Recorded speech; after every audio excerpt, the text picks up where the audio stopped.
પેલું કહેવાય છે ને કે ઈચ્છાશક્તિ જો મક્કમ હોય તો પહાડો પર પણ નંદનવન ઊભું કરી શકાય છે. બનાસકાંઠા જિલ્લાના હળાદ તાલુકાના એક આદિવાસી ખેડૂતે પણ આ વાતને સાચી સાબિત કરી બતાવી છે.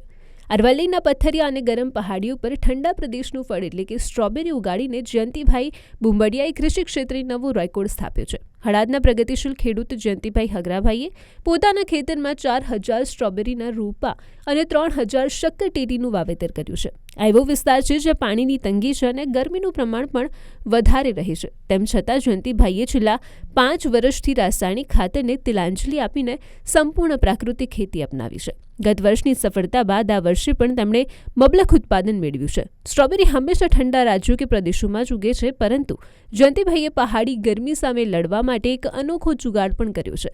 તેમણે પાકને જરૂરી ઠંડક આપવા માટે સમગ્ર ખેતર પર સફેદ કાપડનું આવરણ એટલે કે આચ્છાદન કર્યું છે. આ ટેકનિક અને પ્રાકૃતિક પદ્ધતિના મિશ્રણને કારણે આજે પહાડ પર પણ લાલ ચટક સ્ટ્રોબેરી લહેરાઈ રહી છે. કોઈપણ ઝેરી જંતુનાશક વગર પકાવવામાં આવેલી આ સ્ટ્રોબેરી શુદ્ધ અને ગુણવત્તાસભર છે. જયંતિભાઈની આ હિંમત અને સફળતાએ બનાસકાંઠાના અન્ય આદિવાસી ખેડૂતો માટે પણ પ્રેરણાનું ઝરણું વહાવ્યું છે. પહાડની વિષમ પરિસ્થિતિઓમાં પણ જો મહેનત પ્રાકૃતિક હોય તો ધરતી સોનું ચોક્કસ ઉગાવે છે, તે જયંતિભાઈએ પુરવાર કર્યું છે.